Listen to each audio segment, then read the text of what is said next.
Oh, There we go. okay. That's never happened before where I haven't been able to get Can you in guys right hear me? away. This is Nikki. Yeah, Nikki, we can hear you. Hold on. Hi, everyone. Hi. Hi. Nikki, can you hear us? Yeah, I can hear you now. Okay. My volume was off. Okay. Nikki, are you a proud grandma? I am a very proud grandma. A Oh, whopping 8-pound, 10-ounce baby girl. Congratulations. It was a very, very, very stressful time, and I don't think my daughter will have any more kids after that one. So hopefully not. Anyway. What's her name? Erin Delilah.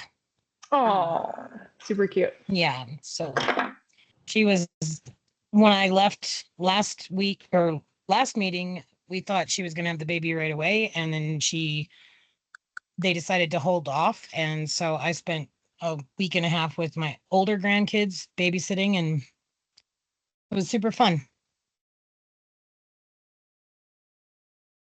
Nice. Send a picture if you feel so inclined. I will. I'm sure it's nice to be back, though. You were there for like 3 weeks, Definitely. right? Yeah. Too long. Too long. Too long to be staying with my daughter anyway. I ended up spending quite a few nights in a hotel. Yeah. What's the saying? Like fish and house guests go bad after 3 days. Yeah, fish start to stink.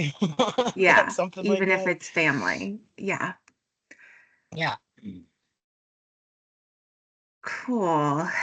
I'm gonna look at Macy's attendance list to see who said they weren't gonna be here. I know Luke isn't gonna be here.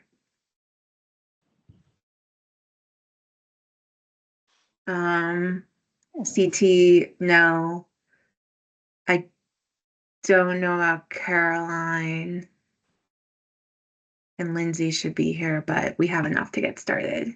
Okay. Cool. There's Caroline. Caroline. Perfect. Okay.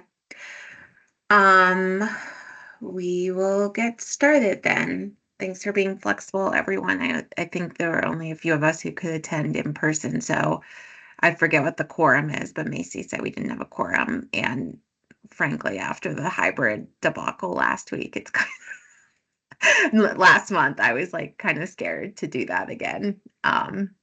So if anyone has ideas for format of meetings going forward, if we should try to do all in person or all virtual, it's just been really tough with the tech issues, but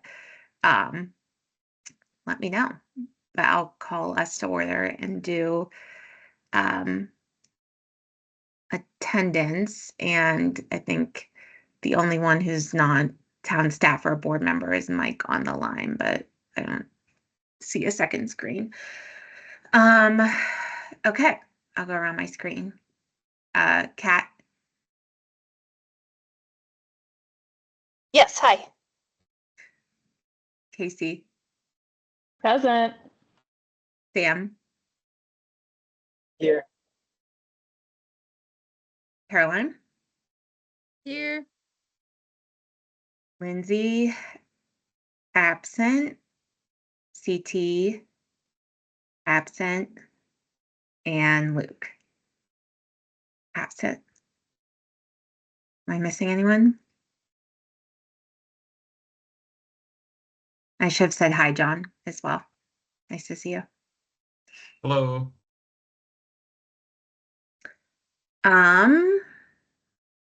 Okay.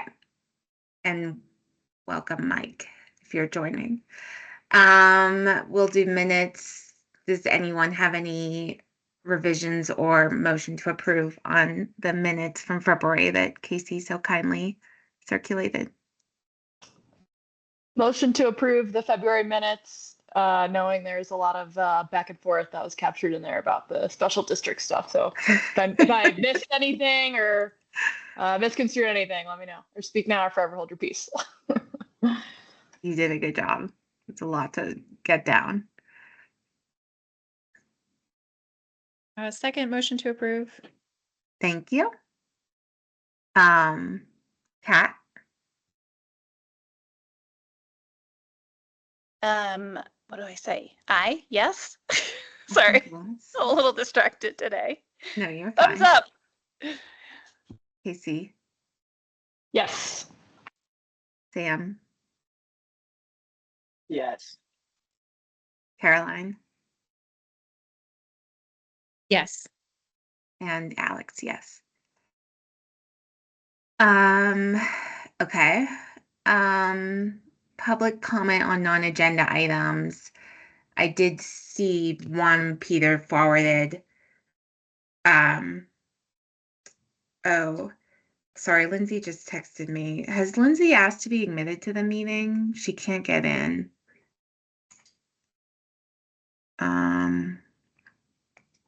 Kat, could you maybe invite her, or because I know you have her number, or send her the link? Would you mind? Yeah. No. We'll do that. Thanks. Because I can't multitask. There was one that Peter sent in that I didn't have time to add to the agenda because it just came in about. Did folks see this? Did this go to everyone? Yeah, it was Yeah, like okay. 10 minutes ago or something. Yeah, exactly. I saw it. I haven't had a chance to read it yet, though. Yeah. Hi, Alex. Is that by chance mine? Yes, it is. I hadn't put together the Mike D with the bottom of the letter. Thank you. We're a No little slow on worries. the updates here. So self-admittedly, I haven't been up to date on everything that's been happening with town. So I know town halls are like all the big rage and everything right now, but I saw on the website after I submitted my request that Joe Nagoose kind of came through town last month. I was wondering if anybody on the board attended that and asked anything specific about our open spaces, parks and rec issues. Which issues are you referring to specifically? Anything pertaining to the town or this advisory board's like mission or agenda? Did anybody attend?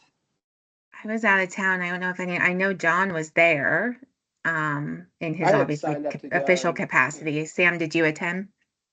I wasn't able to make it, unfortunately. Something came Yeah. up, but I think it was like Okay. 2 days notice. Yeah. But there was a good turnout. I know a bunch of folks That's- did attend. John, if you want to jump in. Sure. It was standing room only in the theater at the community center, and it was a Nice. good event. And to be 100% transparent, most of the questions were about what's happening at the federal level right now.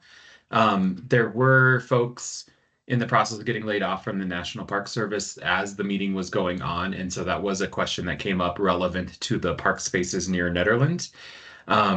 There wasn't any questions about Nederland Parks and Recreation. I don't know if you had like a specific issue that you were thinking about that I could talk about, but there was a question about fire mitigation that came up from the crowd, but it was only one question. Okay. Yeah, I guess my biggest concerns would be impact to town, local community safety. So I guess you guys are going to discuss the mining operations coming up.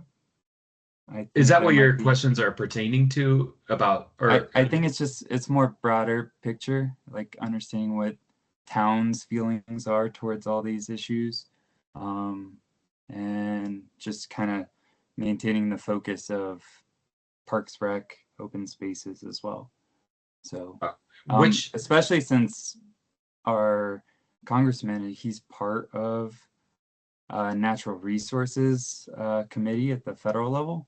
I thought that would be pretty important for this committee, this advisory board, to maybe ask more relevant questions since he has more of a federal related scope. But my email is obviously like a month behind what actually happened. So I was like requesting that this town kind of submit something to Joe, but I guess he already came through and I'm super far behind. And so you could just disregard my email. No worries. I guess, is there a recording of that town hall that I could potentially go back and watch? There's not. They don't record their meetings, and it was his meeting, not ours. We were just the space, and so. But if you'd like, I could try to connect you to his staff or something like that. If you'd like to give me an email. They're really bad at returning any sort of Okay. information. But thank you, though. Yeah, Mike, is I there think. any- sorry, Oh, go ahead, Sam. I was gonna say, is there any specific questions you have for us that we can help you answer? Like just from a town side, even if we don't have the answer now? Or is it all pertaining to the federal level interaction with stuff like that? Just wondering if this advisory board like kind of framed any concerns that they have to our federal congressman. I think that's a very important communication, especially if he can potentially provide some financial benefit to town in terms of helping support your Parks Rec open space initiatives. So Yeah, I'm glad you I guys might, attended. Mike, I think I might be able to maybe like offer a little bit of context, just having worked both like at the federal level, not through this board, and also being on this board. So I think what you're raising is like a really important potential role for people like in Nederland to sort of band together to raise particular issues with Congressman Nagoose and like folks at the federal level. That hasn't traditionally been like a significant part of what the PROSAB does, the PROSAB being specifically created to advise the town board of trustees on town of Nederland land. That doesn't mean that we don't also have some communication, of course, with other land entities, since we are in such like a, it's like a intense like mishmash of land entities around here, in terms of like, you know, Boulder County Open Space and the federal government and like 5 different federal government entities and that sort of thing.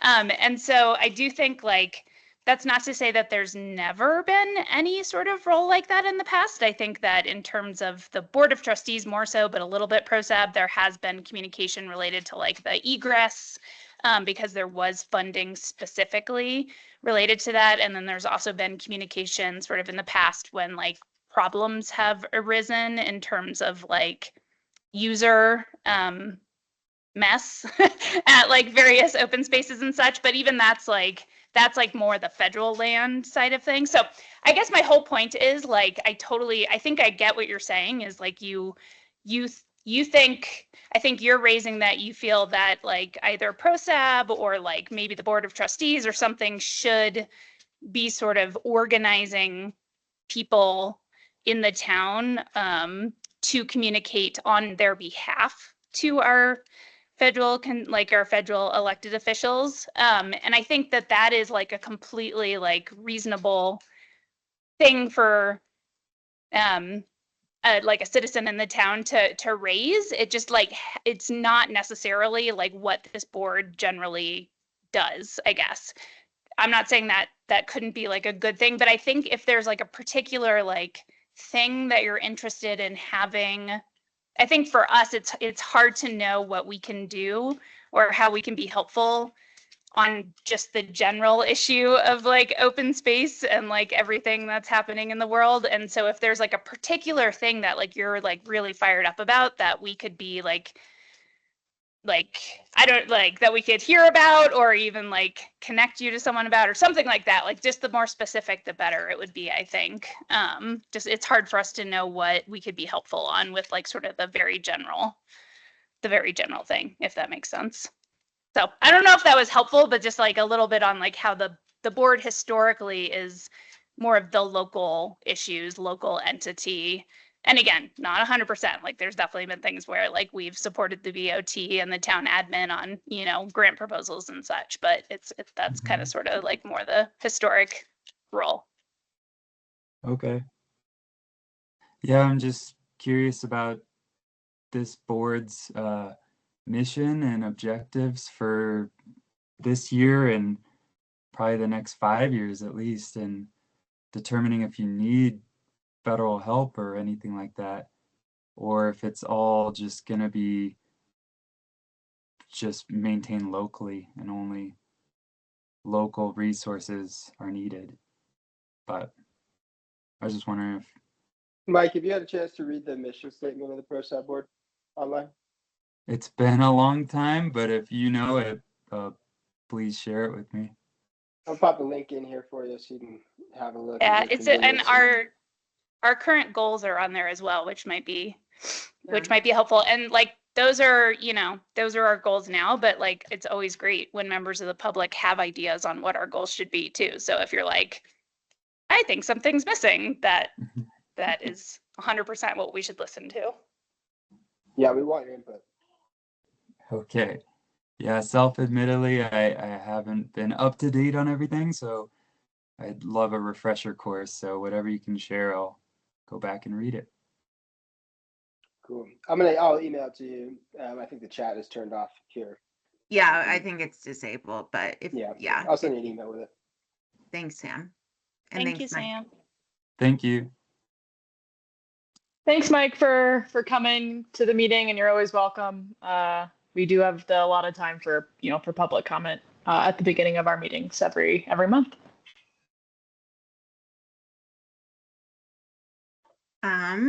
Awesome. I didn't see any other emails come in this month. Someone tell me if I missed something. But pretty quiet. And I realize my work, I can't change my name because I'm on my work. So sorry, it has my company name. Okay. Nikki, I didn't see a written staff report, Nikki, so I didn't know if you had something for this month since you were out of town, but if you want to have us catch us up on what's been going on. I can give you an verbal update. I did not do a Perfect. staff report this month for the BOT, but I have one for you guys today. Amazing.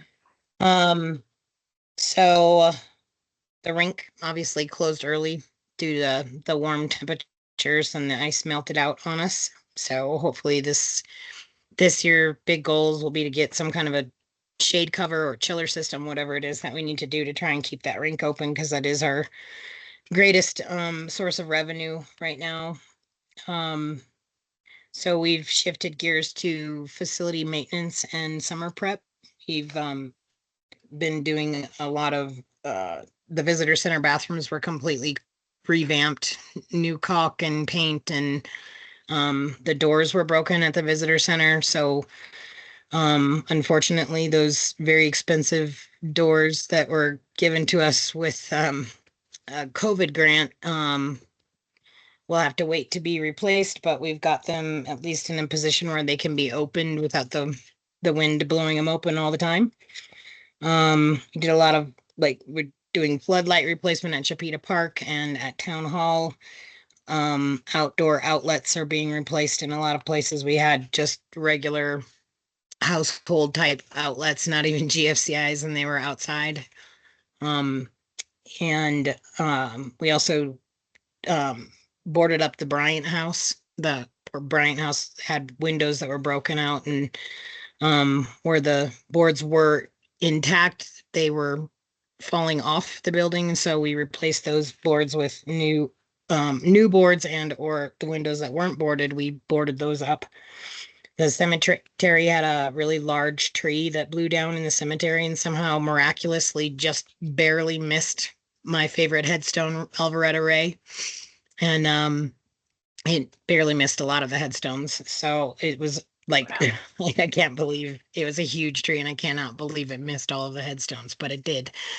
And so that was chopped up, and most of that tree has been removed already. There's still a little bit of slash that's kind of stuck in the snow, but we'll get the rest of that out as soon as we can.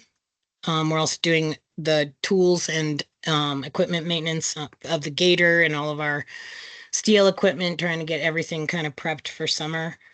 So speaking of summer, some of our upcoming event or tasks are we're working on the Gillespie staircase on the backside of the Gillespie house. Gonna put in a ramp. The building itself won't be ADA, but at least the access to the building will be a little bit more friendly for some of those people that have a little bit of mobility issues. I've got to get a contractor up there to tell me what we can do about that electrical that's at the Gillespie house. We've had a request to change out the electrical. Currently, it's on a breaker system with just two old school style breakers. And we turn the breakers on in the summer and off in the winter. We'll be starting that Barker Meadows drainage project really quickly here, so we can drain the pond in the formerly known as the performance space, changing out that culvert there so that we can get that pond to drain and have more use of that space. And then we are looking into the plans to either irrigate, well, we will be looking into plans to irrigate Gersio Field, and whether that can be done in-house or with at least the materials that we do have on hand. And then looking to try and figure out if that field needs to be resodded or if we can just seed it, because it did have some good hydro seed put down on it.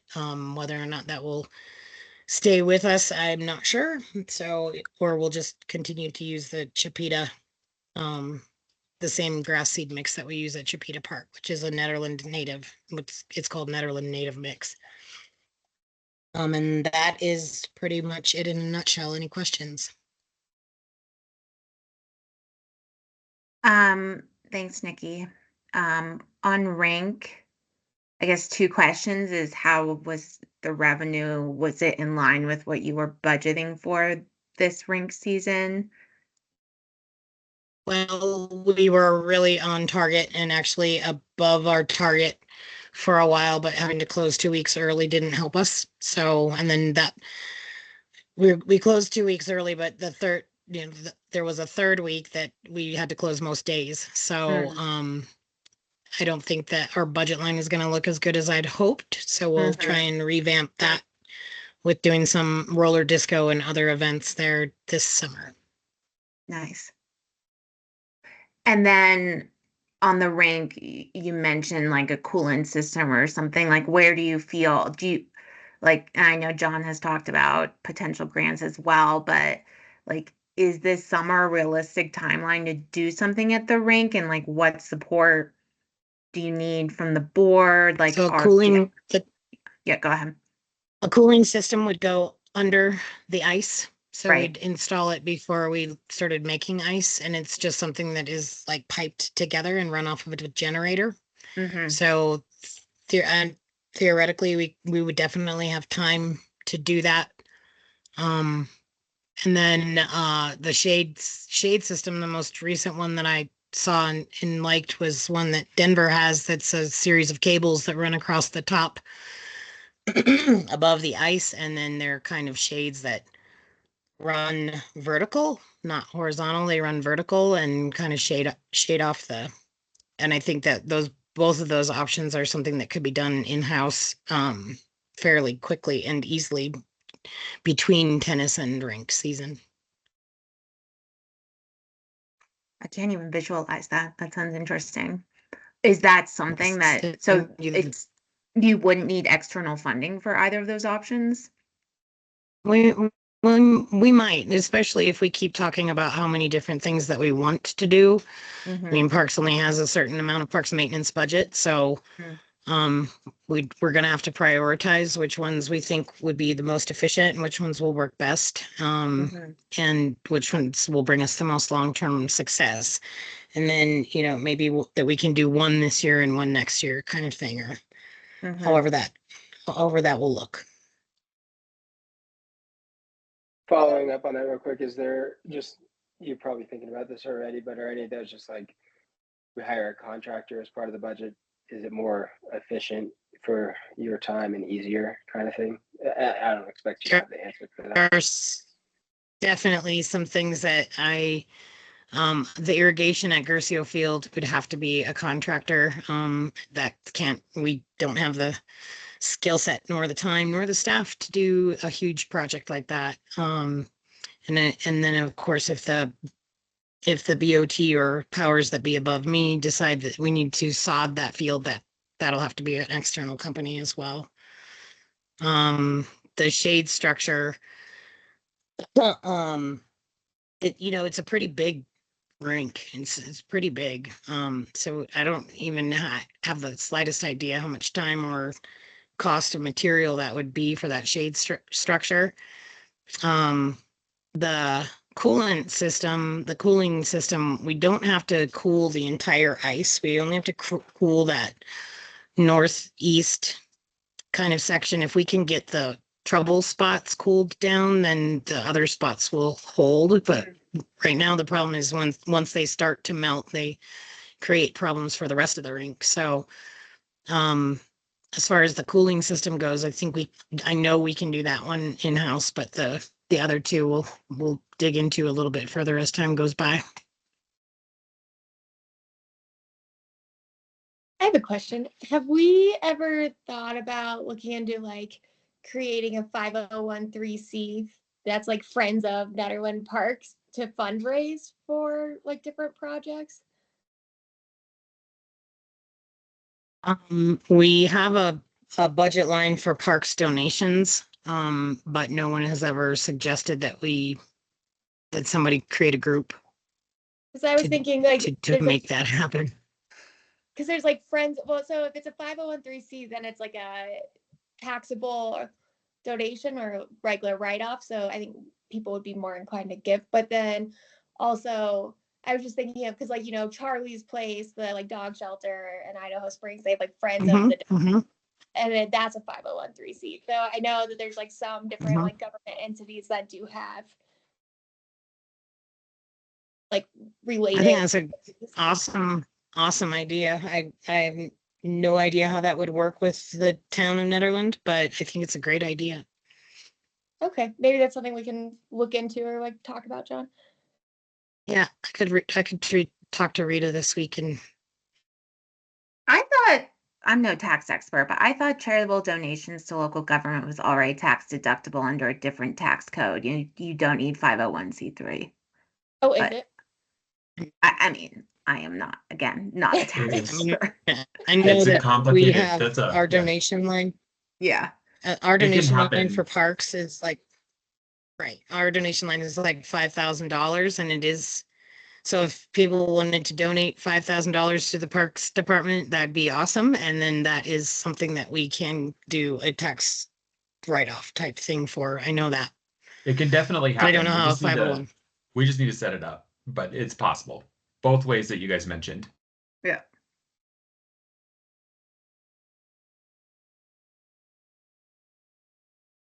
Okay. Nikki, outside of that stuff, is there anything looking ahead that you could use our support or recommendation or advocacy on to the BOT, or just directly anything we can do? I'm not sure the answer to that question. Do I need help? Yes, probably not from you guys. But just kidding. But I think nothing greatly comes to mind right now. My biggest challenge at the moment that I can think of is going to be the transition to tennis and the Gercio Field. So those are the two big things that are, pressing on our, and the drainage at Barker. But the drainage at Barker, we've already had plans for. All of that's ready. We just have to get the excavator down there and start doing the work. And then the Gercio Field thing will be, it'll play out. So yeah, I think I appreciate the ask though, Sam. Yeah, if anything comes to Yeah, mind as you're anytime. like transitioning more to spring, Nikki, like at next month's meeting, if there's stuff you can think of that would help benefit from volunteer help, let us know. Cool. Thank you. Even looking forward to summer. Kind of felt like spring a little bit for a little while today. So I'm like in that mode. Anything else for Nikki?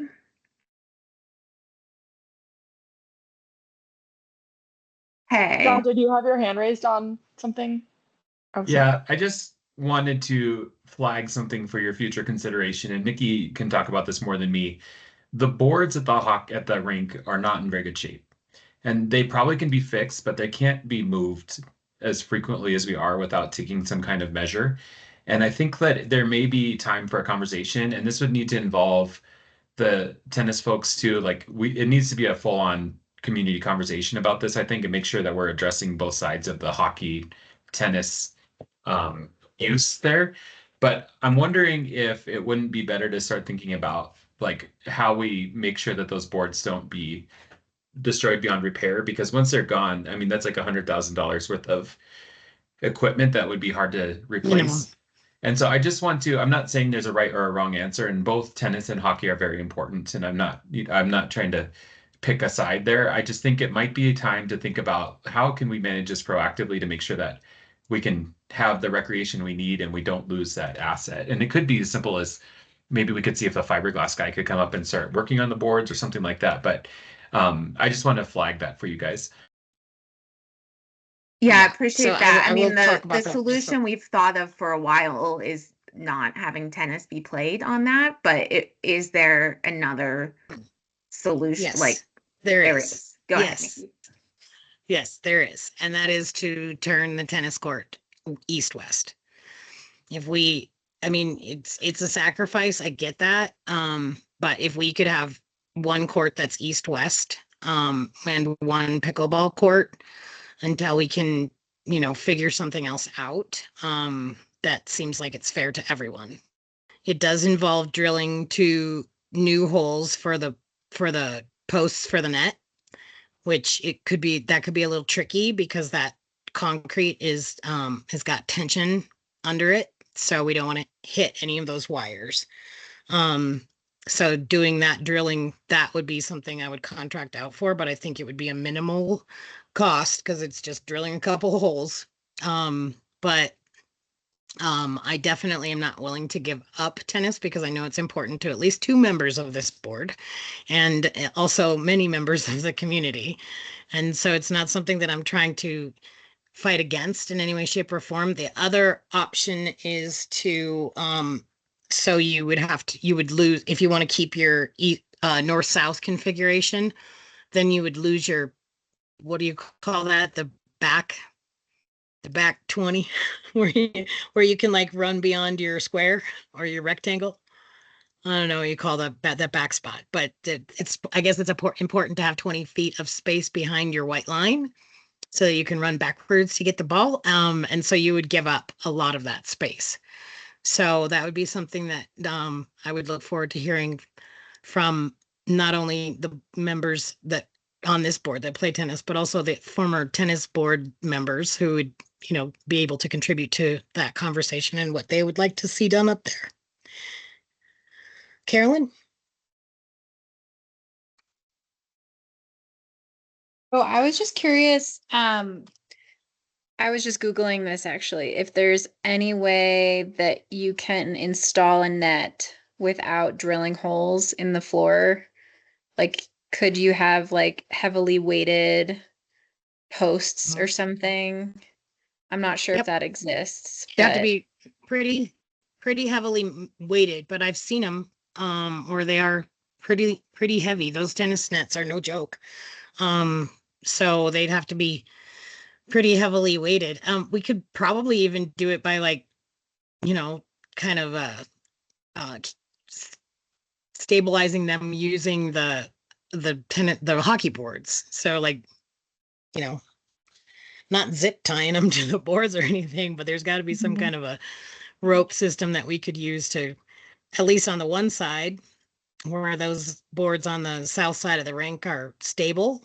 And So I think there's probably other things that we could look into for that too. So I'd be very interested in hearing from the tennis community as to what we could do.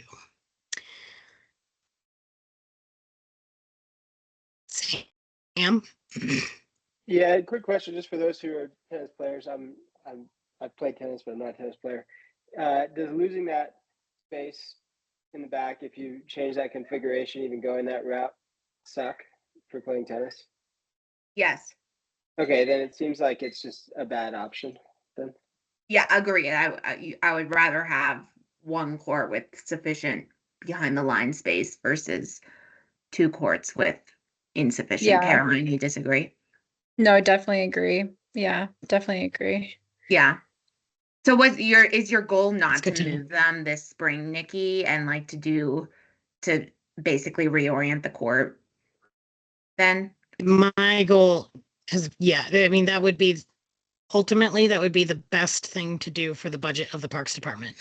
Mhm. For us to not lose out and potentially cost the town more. It's more than $100,000. We bought those boards for $100,000 in 2005 and they were used.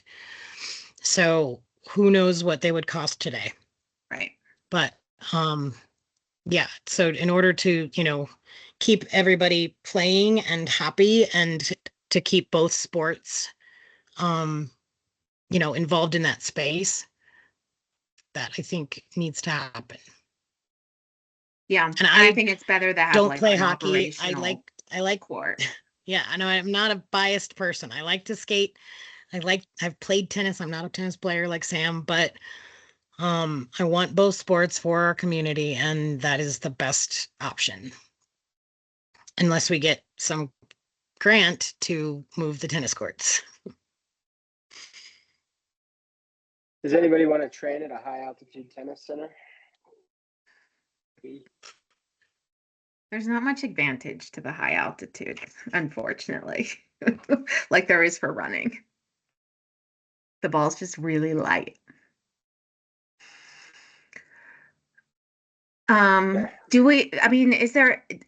Is that something you need public engagement on to reorient a tennis court and lose one tennis court? I see John nodding yes. Do you need the board's assistance with And that? I'm saying no. That's All funny. I know is- Yeah, to me it I'm seems pretty on the sure- edge of whether it's worthwhile. Yeah. I but- think it wouldn't hurt definitely you wanna to hear have from- a meeting. It could even be like this, right? Like just a really short one. Because I think what we need to do, I wasn't here and I don't know all the details, but I know there has been strong feelings in the past. And I think it would be good just to like have a opportunity to bring that forward, even if it's short, and just like really make sure we consider everything. And again, I think you guys this is one of those things where it's a little nebulous and you could choose, but I don't think it would hurt to try to bring folks together. And I could even help with that. We could do just a very quick virtual community meeting, or we could just even send out a note to the community or whatever you guys feel comfortable with. You guys were here. You guys know the story way better than I do. So I'd kind of defer to what you guys think is best, I guess. I mean, So that was Dallas. The East-West configuration was Dallas Masters' suggestion, and Dallas was the head of the tennis board. That's why I didn't feel like it needed community input, but maybe, I don't want to get into a pump track situation again. So yeah, but this that's is for like, sure. yeah. I feel like more of like an FYI than like a meeting, and I wouldn't direct it specifically at that tennis board. I would just be like members of the Netherlands community who play tennis or pickleball. But I'm open to what other people think. I don't know because there are bigger issues to talk about with regard to the long term. Like, could we build another court? Could we, whatever? But like, I don't want that to all get mired up with a simple reorientation of the court that causes you to lose a court. Nikki Yeah. could also just put an aim on the board of trustees agenda on the 1st, which Mhm. would put it public notice that that's something to be considered.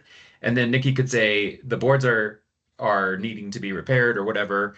This year, we think it would be better to take X approach, and we just wanted to bring that to the board so it's discussed in public. And that would give the people opportunity, if they see it on the agenda, to come give public comment too. That's another potential way to handle it. That works. That sounds good. Yeah. I just don't think I'm all for public engagement, but this might be overcomplicating things if you hosted like a whole meeting on this one topic. Sam, is that a legacy hand or are you trying to talk? No, that's a legacy hand up Oh. in there. Let me lower my hand.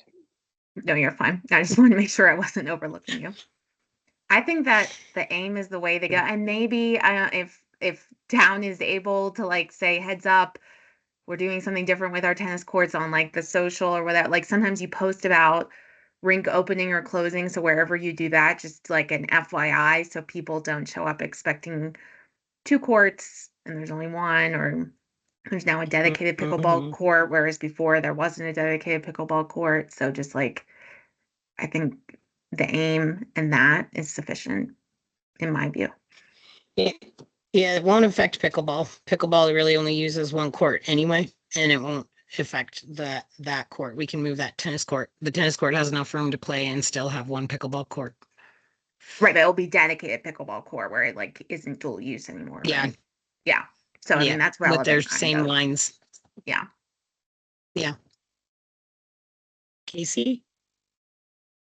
I know Peter was on earlier. I know he put an email out about the next Netherland Bugle going in people's utility bills and being, you know, a physical one. So maybe I don't know who would be appropriate to ask him to put that in, or if that's maybe an appropriate, It's me. a good idea to throw that in there as well, just so everyone gets eyeballs on it that looks at their utility Yep.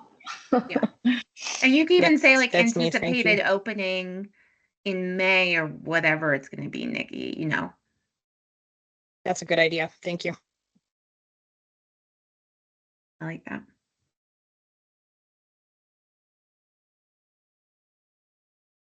Anything else on rink and tennis? Thanks for the flag, John. And I know it's a huge burden on your team to move. It's not even just the expense of the boards and the degradation of them, but it's a huge burden on your team to move those boards individually each spring, Nikki. So hopefully this frees up your time for the other projects you mentioned. It is no joke of a task. My goodness, we I are can't all imagine sore how after the heavy end of it that is. week. Yeah. And not to mention not just heavy, like you're bent down, you know, like bent down for hours putting in screws, hours and hours and hours putting in screws with 2 other people doing it with you. Awesome. Thank you. Okay. Hearing nothing else. John, there were a few updates I think we wanted from you. One, and then anything else you want to update us on? I know you raised the board, so thank you. Where's the comp plan? That came from me. What's the status? The comp plan was adopted 2 board meetings ago. So the Okay. first meeting in March, which is great. It is now kind of in final form. What we're trying to do is bring it into ADA compliance in the state digital standards the digital standards requirements of the state, which needs to be done by June. And that's a rather complicated document. So it's been in that process now for a couple weeks, I guess, but hopefully we'll have that up on the website as soon as that's completed. And if you guys would like a copy, I have copies, and right now it's not out of compliance because the new standards aren't there. So you're more than welcome, or anyone else that would like to see it, we'll share it out. It's a good plan. I think it really has some really good things relevant to your group that are useful. And one of the things I'm doing with department heads, and I haven't had a chance to talk to Nikki about this yet, but we're going to break out all the strategies relevant to your crew, just so you have like a worksheet. And I don't know if you guys all remember Alicia, who used to be the manager here in the last comp plan. She built a spreadsheet for the boards that kind of tracked progress like that for their relevant goals. So we're going to just make sure everybody has that. The last part of the comp plan is really a new strategic plan for the Board of Trustees. And I really am excited about that. They're going to do it a little bit differently this year than they have in the past. And I want to make sure that you guys are involved in that. One of the things we want to do, you guys have your PROST, so you're a little bit more formal than some of our other advisory boards where like there's different kind of goals that kind of govern them. But I want to make sure that everything's aligned and that like when you make decisions, you and the board are everybody's expecting what the other group is going to do, just so you have a greater deal of collaboration. And I know that one of the things with that is there used to be a time when you guys met with the Board of Trustees maybe more regularly than you do now, is what I've heard. And I would love to do that if you guys would like to, like maybe like a discussion item on an agenda sometime, and you could do like a post update or whatever you'd like. And if it doesn't work, it's fine too. But that's one of the things I think we want to work on in the strategic plan. It's just making sure everybody's tied together and all the work is efficient and all those kinds of great things. So that is where the comp plan stands right now. Thanks, that's helpful. And agreed.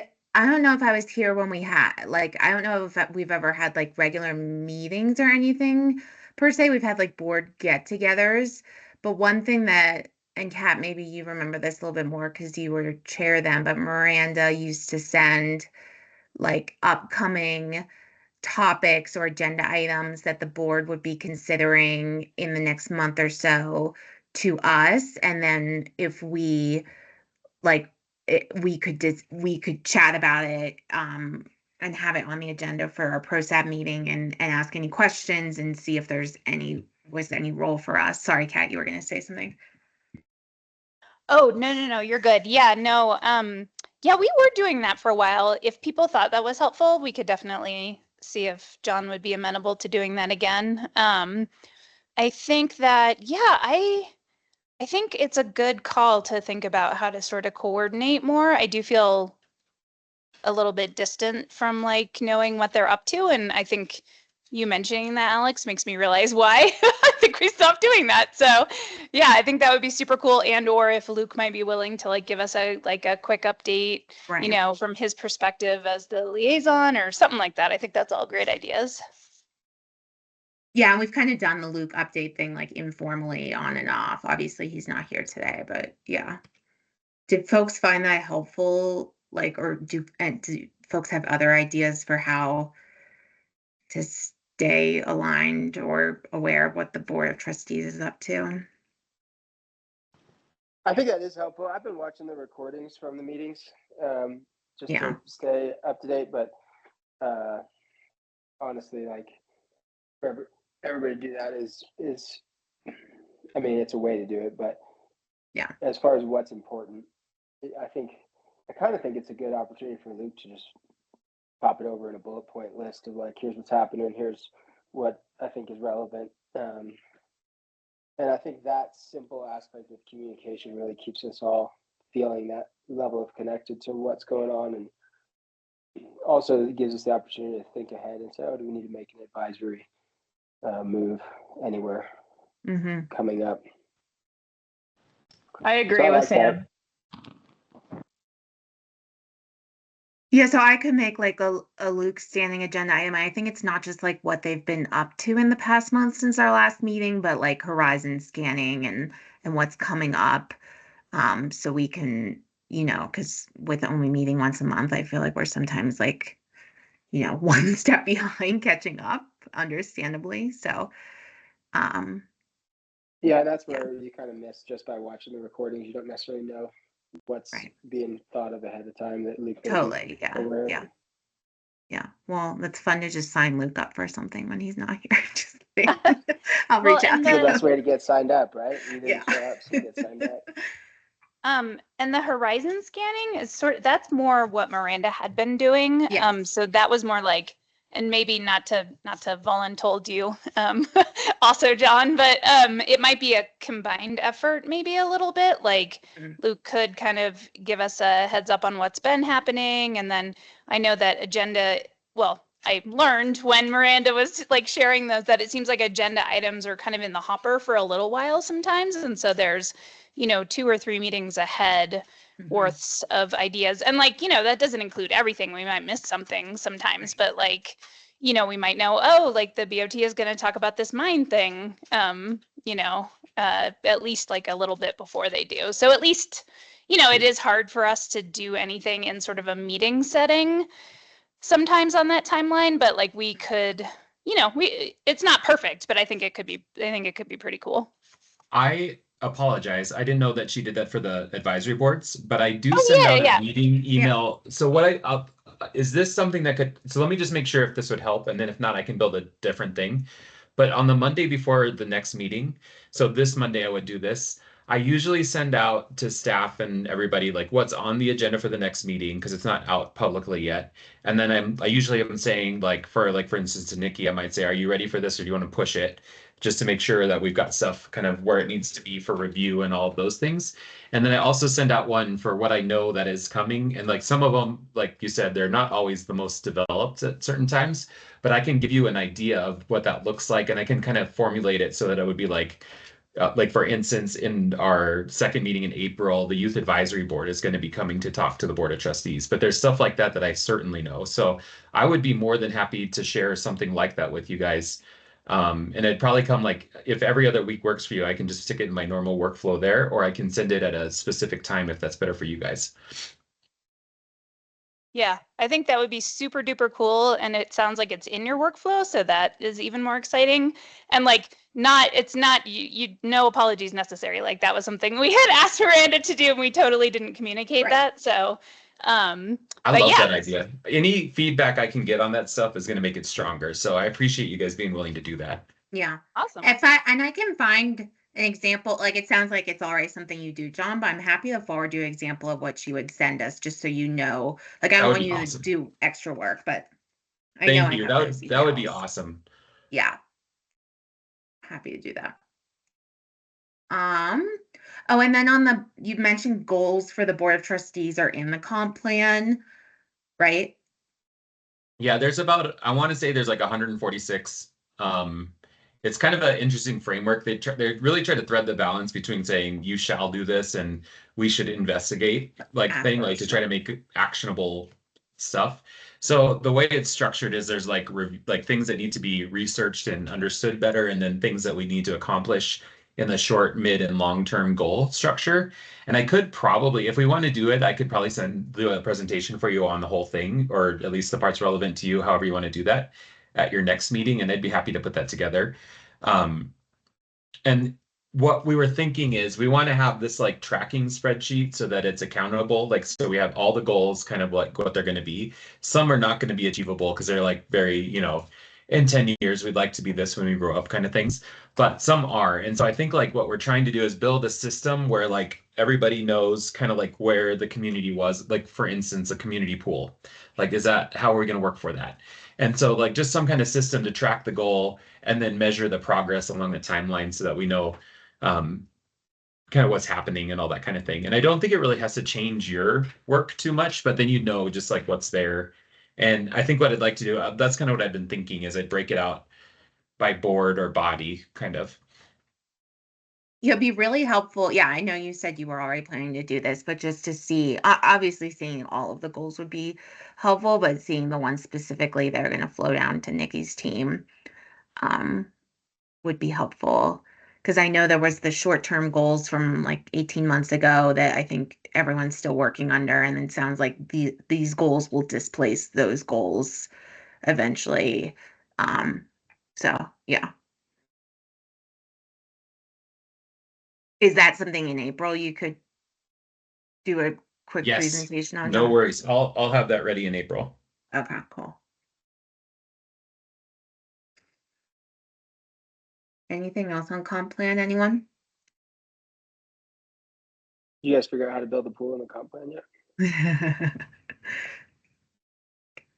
I want to say that was like the most community comment thing was the pool. It was either first or second.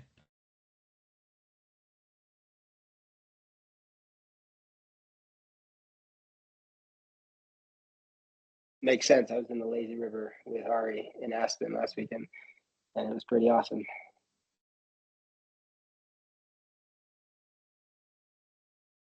Caroline, you wanted to ask about mine stuff or how I know SAB's involved, so go ahead.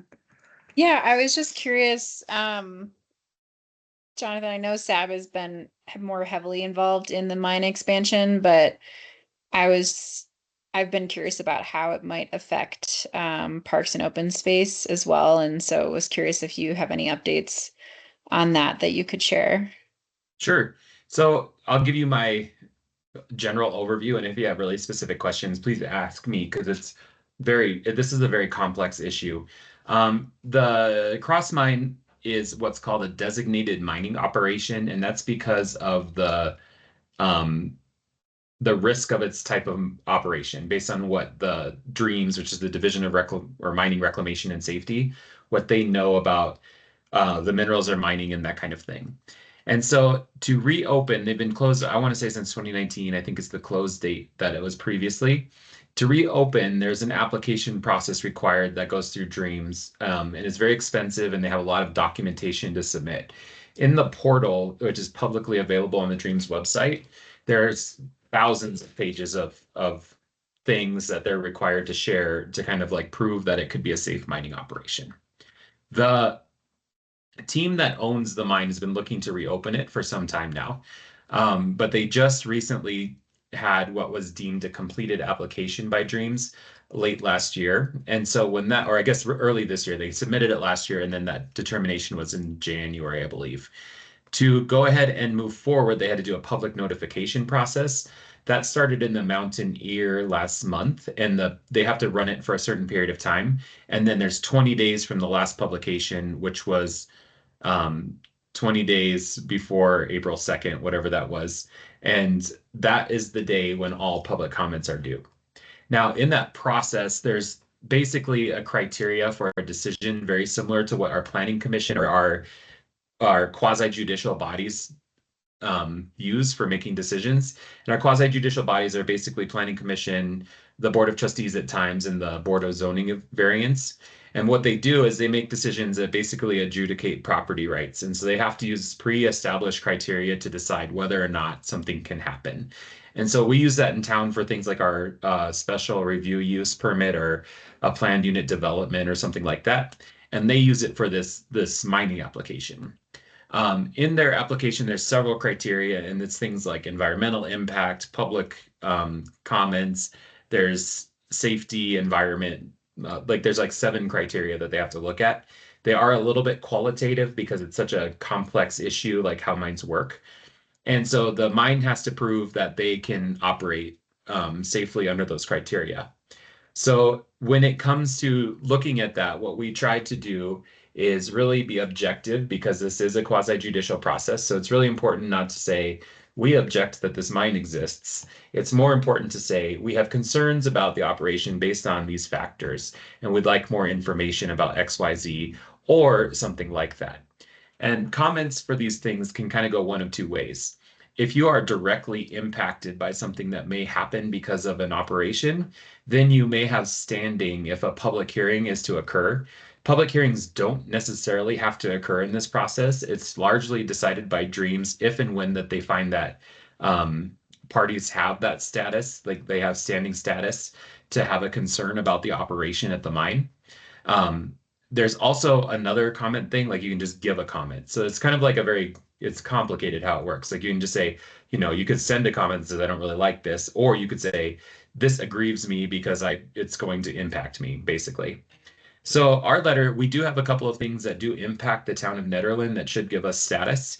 Largely, they are the volume of traffic that may be coming off Caribou across town-owned right-of-way, because that is a thing that we would have.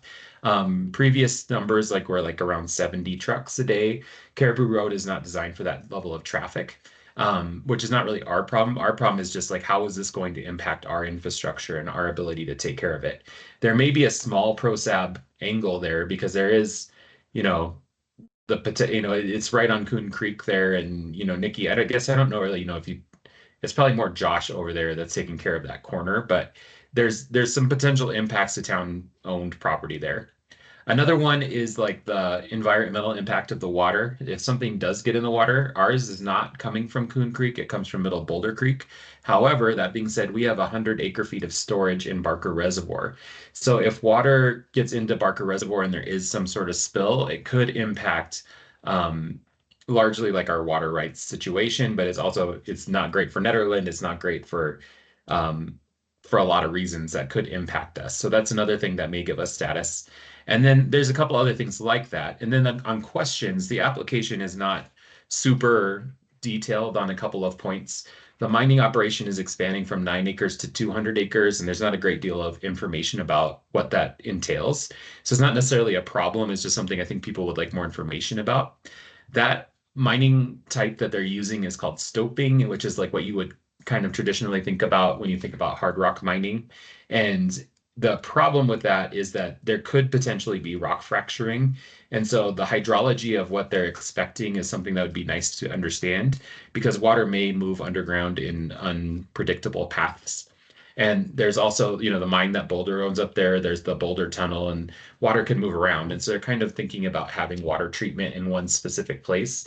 And what we're asking is it possible to monitor that water just to make sure that if it does move, we would know about it? We also asked, we're not in their list of people to notify in the case of an emergency, so we're asking about that and just trying to make sure that we know what's happening up there.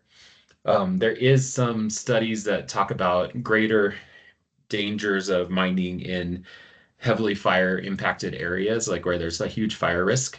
And so we're asking for some more information about fire planning. There's not much information about things like how they're going to store chemicals on site. There's no planned mill on the site either. And so that's a question we have about how that would work. So I think ultimately right now, where we're at is that those comments are due on the 2nd. And SAB spent a lot of time, and we should all be thankful to them, because it is literally like, it's not the funnest reading in the entire world. And they went through it and did a really great job of looking at all the concerns. And then we took those concerns and drafted a letter, which is now with our attorney, just to make sure we're drafting it right and making sure our concerns are structured properly based on the process and the rulemaking procedures that they have. And the next step would be for us to submit those comments. I've also been taking comments. There's some folks that are not comfortable submitting their own comments with their name on them because of past history of what's happened. And I think one of the things the town's been trying to do is collect those comments, and we could submit them anonymously. And again, comments don't have the same standing as like an aggrieved party does. So it's not the most ideal thing, but at least they'll be a part of the record, which I think is important in this case. So that's kind of the tack that we've taken with this. SAB is going to talk about it at their next meeting again and just make sure that everything they wanted addressed is there. I think the challenging thing is just making sure, in a quasi-judicial hearing, like where you're actually deciding facts and things like that, it's really important to have the right kinds of concerns in your letter. And so we've been really talking about like what's best for like a community concern, what's best for an actual town concern that we're expressing, and like the statement of opposition. Is that something that we're prepared to do right now, or is it more important to make sure we have all the information we need in the letter kind of documented so that Dreams knows that we're looking for more information, which they can require as their decision-making body allows. So that's kind of like my 10,000-foot view of it. If anybody has any questions about it, I'm happy to answer. Or things to put in the letter, we'd take that as well.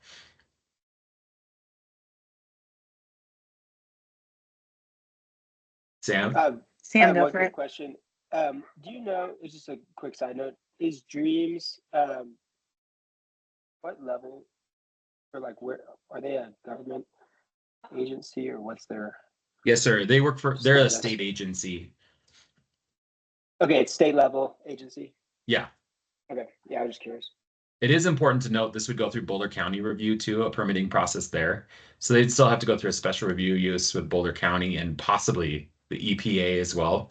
So this is just like a kind of a step one. This is a very long process, which is actually a really good thing. We want this is, if the mine does open, it's going to mean that they have increased levels of consideration for the environment, but at the same time, we just want to make sure that we get all the information we need in there. So. Is there a John, map somewhere? Sorry, go ahead, Alex. No, you go ahead. I just was curious if there's a map of what that 200 acres expansion. I'm kind of curious if I know if that's their land, then I know that there's like no power of people like ourselves to do anything about it. But I'm curious if that is going to develop the land that like the mountain biking trails are on at Caribou. I'm going to give you my not super technical view of where it is. There is a map in their application on the Dreams website, but it basically goes up towards like where the old town site is up there. and then Mhm. crosses over to that other, there's another mining area that's owned by Cross over to Mhm. that side. So I think I want to say it probably would impact, but I don't know. I need to go have a guided tour of those trails, and Sam's been trying to drag me up there for a while, and we haven't gone yet. Got it. Yeah. Yeah, Sam, that's my biggest concern is that those are like really great trails and they're probably going to get scrapped. But Yeah, I'm not sure. We'll have to find out. And Yeah, actually, that was one of my questions. This is Kat, and sorry, my dog is going bananas in the background. We can't Um, hear. Okay, good. Is the expansion on, I guess that is my question, is the expansion on land they already know, or are they proposing to expand onto land they do not currently own? I'm fairly confident it's just land they own, but I don't 100% know that question answer. Yeah, because I was curious, like, And is it- the Boulder County process and like all of these processes, these are not related to land use, they're related to just like permitting issues for mining operations? Is that like, is Both. that accurate? Oh, I think okay. it's both. There's the Boulder County process is going to be they need to look at traffic on that one.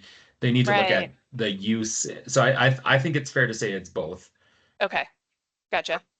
Yeah, I yeah, just and wasn't another clear, so thanks. question, Kat, that we want to know, kind of in the process, just out of curiosity, that is is it all below ground mining operations? And there's a lot of situations in the world where trails and mines coexist, because they're not using the surface, and so they allow access on top of the lands as a kind of a partner in the community from a recreation standpoint as well. So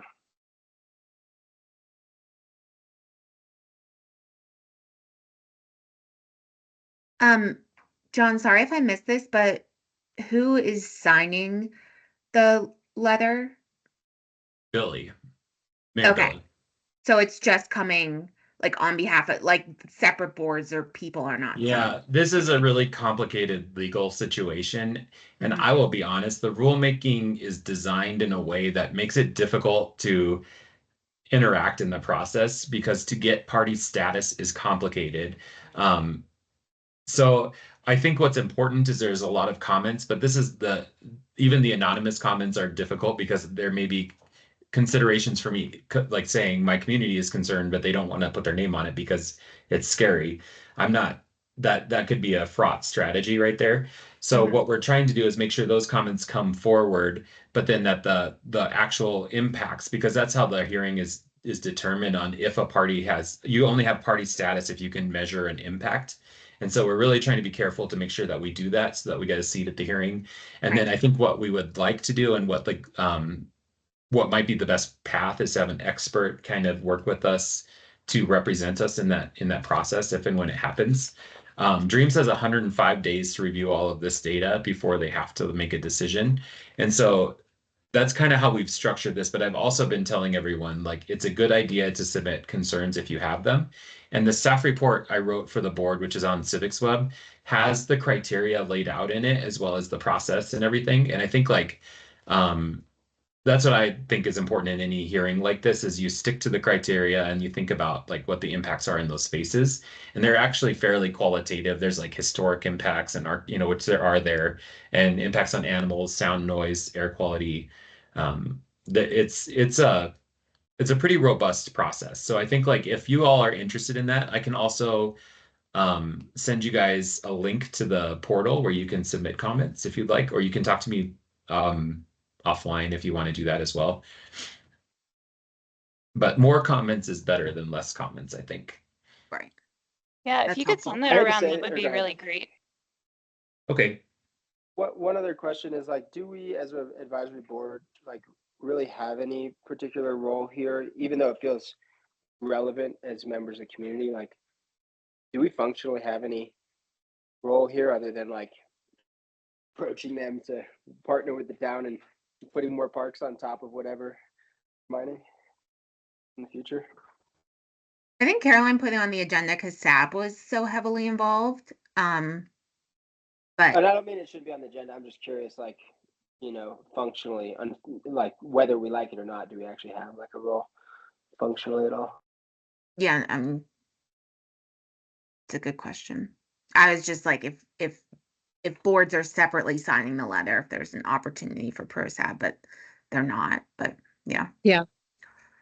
I mean, I think my take on it is like, I suppose we could argue, like, except none of it's town, well, I don't know. I suppose we could argue because, as John pointed out, there are potential impacts to town. No, they already ate. There are, sorry.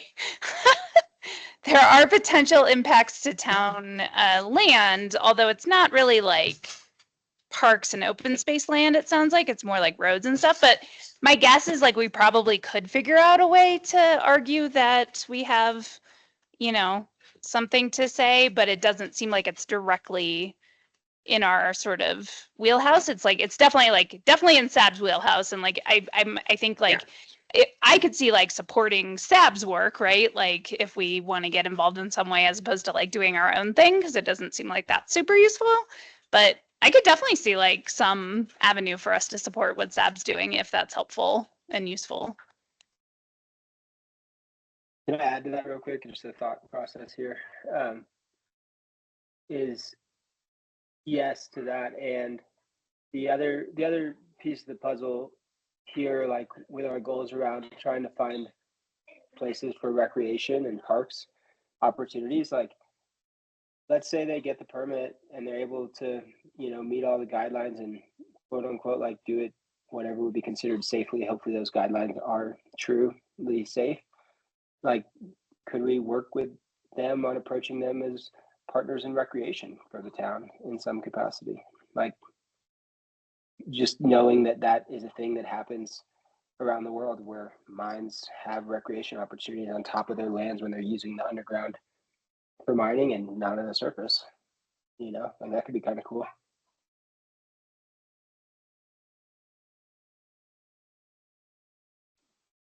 I was thinking even more like a fee they pay to the town for all the wear and tear on roads that is earmarked for parks or whatever. But that's like Yeah. in the future. Maybe they can pay for the pool. Exactly. Yeah, I mean, my take is that's probably a pretty long way off. Right? Like this seems like a really long process and and then I think there's challenges there because of, like uncomfortable bedfellows and such, at least from my perspective. Partnering with a mine is not really up my alley, but that's just a personal opinion. So yeah, I think it's like a thing that could be discussed when the time comes, but yeah, it's also pretty, it's gonna have a lot of feelings. Broad topic for sure. Alex, should we move on to the Prost stuff? Just want to be conscious of time with folks. Yeah. Do we have much of a Prost update to share? Do you want to do what you were going to do last month, Caroline? I was just going to share what the update from last month. Perfect. So yeah, I can keep it relatively quick, and it's linked in the I can also screen share actually here. This is linked in the agenda from Alex, but Maya has been working on our Prost update. The first major thing that she did is she did like a case study analysis of other mountain towns in Colorado and their Prost. So she did Georgetown and a couple of others. And you can see for each one, she kind of laid out things that she liked about their Prost and areas like cautionary lessons or things that she learned that they thought she thought they could have done better. So like Salida is another example, and then Loveland Parks, and then I think the last one is this small town outside Salida. Yeah, Peonia. Another thing though she found that I didn't know that was really interesting is most towns have not done an update on their Prost. And she was kind of looking for ones because it was like, how do you like acknowledge the past draft while creating a new one or that sort of thing. So she was specifically looking for newer ones that were an update on a prior one, which was hard to find. Mm-hmm. I think Yeah. Loveland had the update, but it was super, super, super long. Mhm. And something that she's thinking about, which I really like, is like how to make the information very digestible and easy to kind of read and understand for an everyday person. And so she kind of documented the way that Paonia did this kind of inventory of their trail systems, which is something she'd like to incorporate into ours, assessments of town amenities, and then kind of site-specific recommendations using these kind of illustrations or graphics. And so all of that was, exciting, just to kind of gain inspiration from what some of these other local Colorado towns are doing and things that they're thinking of. And now Maya is working on updating the actual Prost, and we're meeting with her again next week. And I think she's going to come in person at the end of next week as well. And so it sounds like later on, once she's gotten more kind of progress under her belt, we will probably engage the rest of PROSAB as we kind of talk about what those recommendations are. But she does have the comp plan, the section on Parks and Rec from the comp plan, so that she's making sure that it's aligned there. And so I think we're kind of looking forward to getting into the meat of the work where we'll be kind of discussing some of the major updates that are going to require more discussion. So that's a brief overview of what's been happening. Alex, Nikki, and I were meeting with her. We met with her, 3 or 4 times, I want to say. Yeah. And then we've taken like a couple week break to give her some heads down time for like the meat of things. And so we're looking forward to seeing what updates she has when we reconvene next week. Any questions from folks? Yeah. This is Kat. I just wanted to say thank you so much for all of your work on that, and also, well, to everyone who's been involved in it. And the one thing I was just thinking, you were talking about using sort of different like graphics and that sort of thing, I think, to tell a story.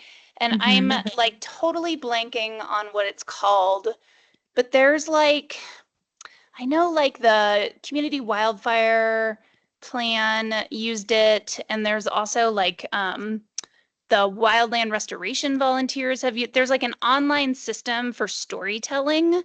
Do you know what I'm talking about, Caroline? I feel like yes, like, I do know what you're talking about. Yes, so that is definitely an option if we want it to be like a online interactive page. yeah. I'm not sure if we want to go in and have it be that that in depth, but that's definitely something that we could bring up to Maya as an option. She was talking about using InDesign for making the report just kind of look a little bit snazzy or a little bit She better seems to than have some good Google skills Docs. on that That's kind of awesome. stuff. Yeah. Yeah, no, Yeah. totally just a like a thing to put out there, like absolutely no like skin in the game or anything, but just wanted to suggest it. Yeah. But other Yeah, options no, I know sound what great you're too. talking about. Okay. Yeah, Cool. that's a great idea. I will find the name of that Yeah, program. it's like story something. Yeah. But yeah, just in general, like some good designing can go a long way with something like that, I think. So other options are great too. Yeah. I'll find the name. I'm like trying to I totally know what you're referencing. Yeah, and I have something in my email. I can dig it up too and find it and send it to you.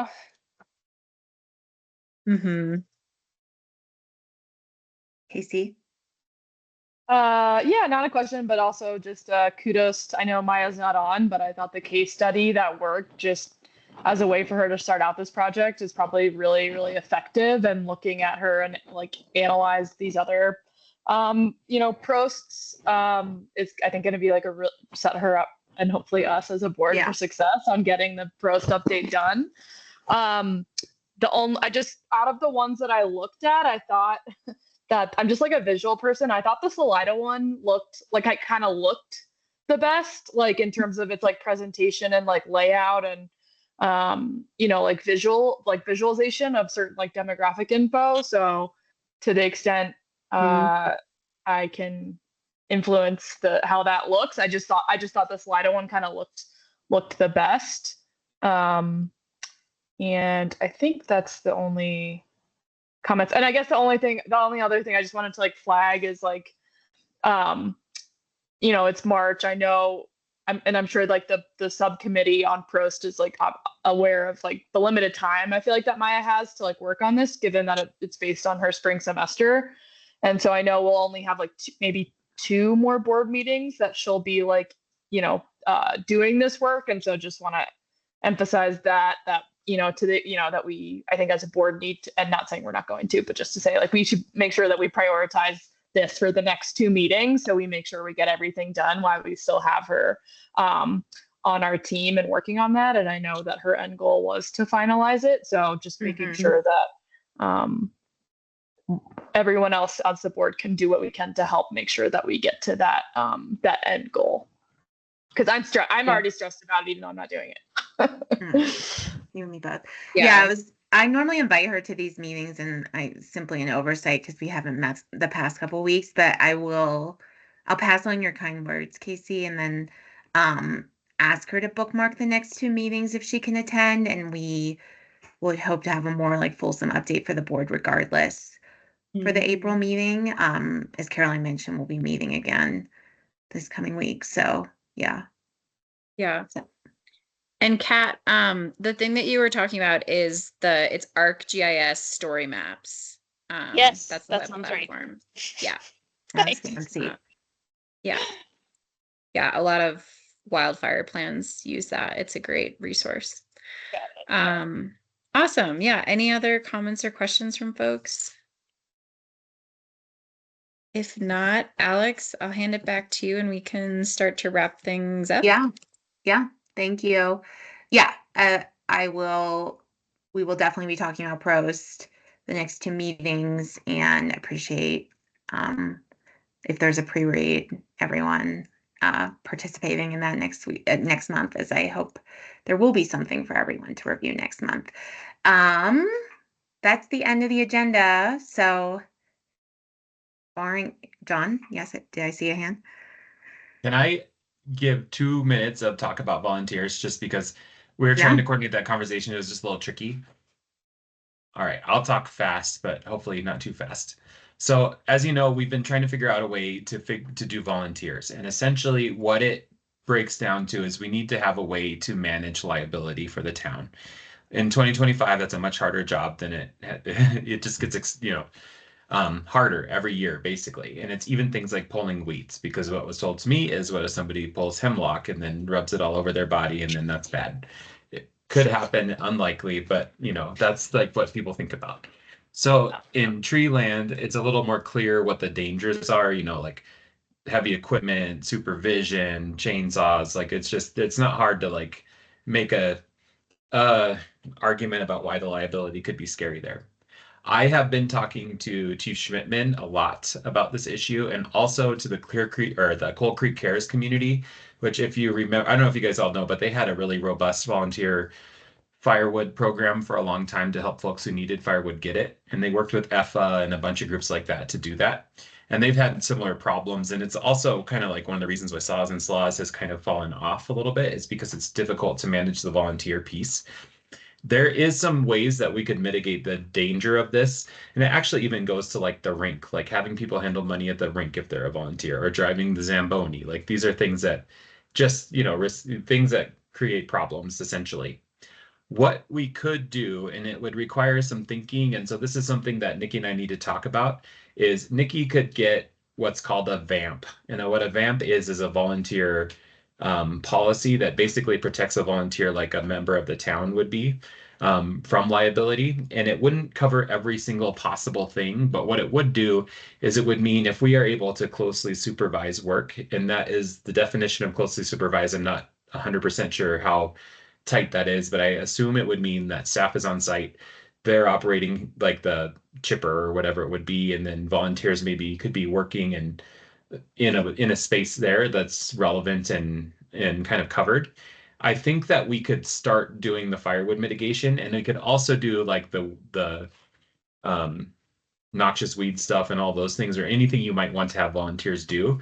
What we would need to do though is build a structure of supervision, and so that could include things like using the watershed protective group, which that's not what they're called. What's it called? The Boulder Watershed group that they have. They have sawyers in their group that could help kind of train people, because that's the other piece, is they'd have to be trained by a certified person. And I've been talking to Ned Fire a little bit about this because they also want to do that. They're going to start working with Timber Line Fire from Gilpin on like how we would do fire mitigation as a team and kind of be more proactive, but also effective. We have some tools that we could bring to the party that would help, like our chipper and things like that. And so I think there's some synergies here that if we could get our volunteer group put together, it would work.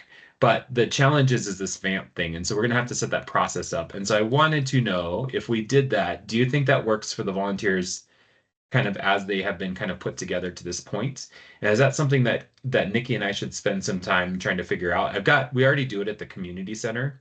So it's really just building the strategy for parks. And then once it's built, I don't think it's a huge issue. It's just the compliance with the program, essentially. So what we'd probably have to do, and it'd actually kind of be cool for PROSAB, and we had talked about this before, but like a Sawyer training, and we could bring somebody in from Ned Fire to do it. And it could be like sponsored by PROSAB, and we could have a picnic or something, and then teach people how to use chainsaws safe. And then if we do something like happened at Moose Meadows, what we'd have to do is have staff there just to kind of make sure we're covered, and then figure out like the liability piece. But this is the process we would use. And so there is a small cost to the town to do it. I can't tell you the exact cost because we've got to build the program out and then they'll quote it out at us, but I don't think it would be dramatic. It's more just setting it up and going through the administrative piece of doing it. And so I just wanted to share that with you guys. That's where it stands. And I think we can definitely move it. We probably can move it forward no matter what. But I just wanted to make sure this is in line and you guys think this isn't going to be too onerous for people where they just don't want to play. Thanks so much for the update, John. Can I just ask you a question? So it sounds like what you're describing is like on would be like on staff resources to do the VAMPs between you and Nikki. And if there's any way that we can help with that, let us know. But then what are you talking about? What you're saying would be too much on volunteers? Would it be like a waiver, like the paperwork issue, or what else? But it would give them insurance. So like if they get hurt or they hurt somebody, it would be covered, which is the important thing. And then I think what we'd have to do is like commit to like trainings for whatever the volunteers are doing. So if it's fire stuff, then they'd have to go through that Sawyer training, and it'd have to be like an annual deal. And then if it's like even like noxious weeds, like we'd have to do something like maybe you guys could have like this is a weed and this is a flower kind of thing, and then they could go about their business. But we'd have to have like that structure in place to make sure that they have like some kind of base level of training. And that was what I was worried about, is it might become like a thing. But well, it seemed like, I feel like that aligns, at least doing the initial one aligns with what you had talked about last month, or maybe at another meeting, about doing a chainsaw 101, doing a noxious weed 101. So it seems like at least doing it on the first iteration would align with maybe something that town was already hoping to do. So okay. I think it's a good idea, but be interested to hear what everyone else thinks. Yeah, this is Kat. I think like I super appreciate how much you've been looking into this. I think like, and I'm sorry, it's so complicated. Lawyers have ruined everything. It sounds like. I know, damn lawyers. Blame you guys. It sounds like once it's set up, it could probably work pretty well. And I think that as long as we can scale the sort of training requirements to the work activity that people are volunteering for, I think it would work fine, right? Like for me, like using chainsaws, it kind of makes sense that even to volunteer, I need to have some oversight and training, right? But like for pulling weeds, like I don't think we could I think if we're gonna have to require people to go through like a training every year and like a this and a that, like that seems a little, you know what I mean? So like, but it could, like you said, be like a 5-minute training, like pull the weeds, don't eat them, right? Like, It might And even then- be able to be like an email from Nikki to somebody who's doing Exactly. it, pictures or something. But we just got to figure that out. No, Well, exactly. Like these are yeah, the typically, poisonous flowers in our we'll- area. Don't eat them. Like, right? Like and it's kindergarten. very Tell common that to a when toddler. we're doing weed pulls, for instance, I'm setting them on one weed, and I always, if it's Exactly. not me, it's Brian or somebody who's coming down and saying, "You're going for scentless chamomile. That's all you're going Exactly. for," and it looks just like this. And I show them the weed, and they get bags and bags of scentless chamomile.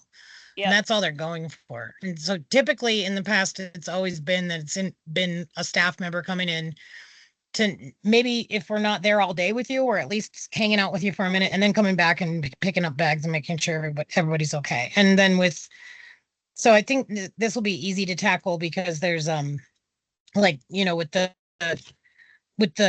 chainsaw stuff, there's always somebody there. There's always some staff member there. Brian was there the whole time. He did Miss Meadows. So, but when it's a bigger area and a bigger event, maybe it's better to have 2 staff members there. I don't know. So, Yeah.